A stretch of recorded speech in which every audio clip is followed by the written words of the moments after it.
That's a good one here. He said, "What?" This is an Alabama fan responding to the joke that these Ole Miss guys put out. He goes, "What do pansies and Ole Miss have in common?" McMoney, think about this for a minute, okay?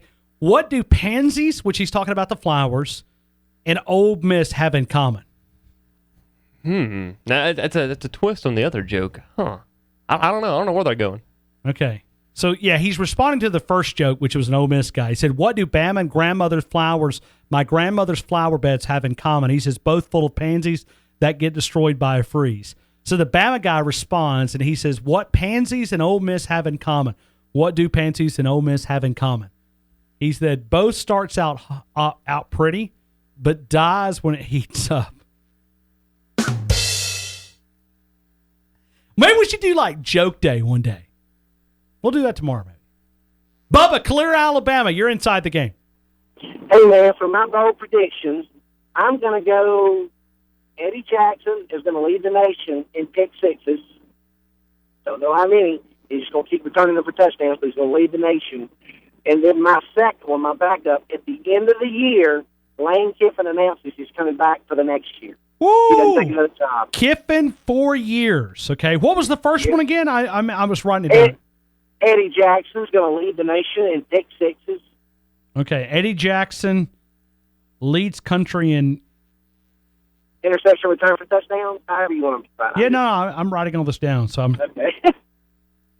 Okay. All right. So he leads college football in pick sixes. Kiffin equals 4 years. You know, this Kiffin pick, that's one to think about there for a minute. Oh, I'd love it. Well, I don't know. I guess if somebody said what makes you think that, I could see him taking another job, but it seems like he's done so good at Alabama. I think he likes being out of the spotlight. He can do his little Twitter thing and get his little shots in. He was active on Twitter today, but he was doing a lot of retweets. But also, I think what we're building on offense, you've got on paper the best wide receiving core in the nation coming in this recruiting class. You've got Jalen Hurts, Tua Tagovailoa. You've got all these quarterbacks coming in. Some of the best offensive line. They are putting together recruiting-wise an offense that is going to be able to put up points like crazy. And I like to think in the back of my mind, he's like, unless the perfect job comes along, there's no need to jump and grab one.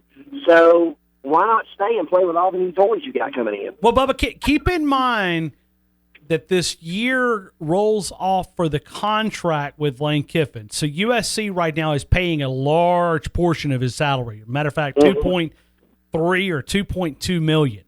They still owe him for one more year.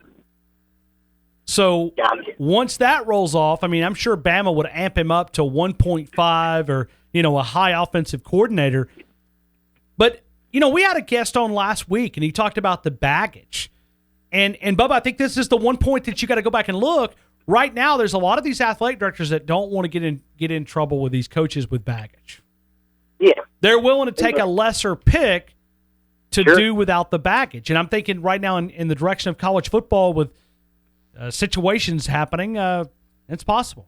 So I like the pick. I'd love for him to stay here for 4 or 5 years. So me too. I'm sure if he was listening, he's probably throwing things like, no, I don't want to stay. He would love to get a big job. But, for an Alabama fan, you'd love for Kiffin to stay around for a couple of years. And so I've got Lane Kiffin 4 years from Bubba and Calera. I like that pick. Good deal, man. That's what I'm going to go with, my man. All right, good stuff. Thank you, Bubba. Thank you, sir. Absolutely. Let's go to Kevin in Kentucky. Kevin, you're inside the game. Hey, Ryan. How are you doing? Hey, good. I hope you're well. I am. Well, here's my bold prediction for 2017. When the Alabama offense takes the field for the first offensive series September 17th against the Ole Miss Rebels, the starting quarterback will be Jalen Hurts, and it's a start he will not relinquish until he goes pro. Wow. Okay, so by Ole Miss, Jalen Hurts will be starting quarterback against Ole Miss, which is 9-17, okay? And he'll start the rest of the year. Well, I've read a couple of bold predictions on the Twitter account. One guy said he'd be in New York City. One guy said he would be all SEC. I think those are a little premature, but he'll be. I predict he will definitely be in New York before his 3 playing years are up at Alabama. I wouldn't put that pressure on him this year. No. But you really think Nick Saban's going to start a true freshman? I think he's the best player. But Kevin, From if what that I understand, happens, he's winning the team. If that happens, if that happens, that means the other guys have collapsed. Yep. I mean, I don't think they're going to completely turn him loose in the Ole Miss game. I think he'll be on a somewhat of a short leash, if you know what I mean. But in that the would Ole Miss also game. mean that we've probably lost a game. I don't think so. Not there. But not at that point, I don't Well, think. I mean, you're no. not losing to Western Kentucky, and you're probably not losing to USC. But Probably I mean, not. But I don't know if But I you're think going the Southern. to yank the go ahead. quarterback. I don't know if you're going to yank the quarterback, though. That's the. Jalen will play in the Southern Cal game in the second half, and I think he'll split time in the Western Kentucky game, and I think when we take the field in Oxford, he'll be the starter. Boy, that would throw a wrench in some defensive plans for Ole Miss. Wouldn't it?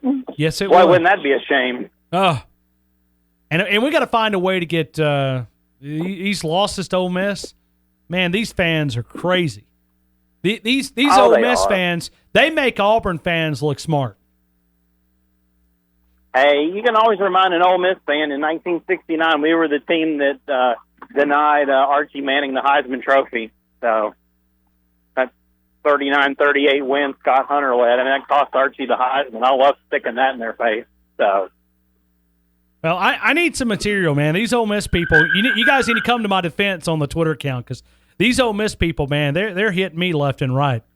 I mean, one guy says, not seeing the love of Christ in your posts. Did those losses on the field really hurt that much? My response is, Jesus does not like cheating either. Wow. I mean, we're having fun with this. I mean, they're pretty crazy. I mean, this is a program that their greatest claim to fame historically has been tailgating in the Grove. That's what you know Ole Miss for. I mean, they've got Vanderbilt's trophy cabinet. They do. They do. They dream of having the trophy case that the University of Alabama has. They have Alabama's arrogance without Alabama's hardware. Yeah, I agree. They've got Alabama's arrogance and Vanderbilt's trophy cabinet. Hey, it's Mississippi, right? Yeah, right. Hey, Kevin, great stuff, man. Thank you again for calling in. No problem, sir. Roll Tide.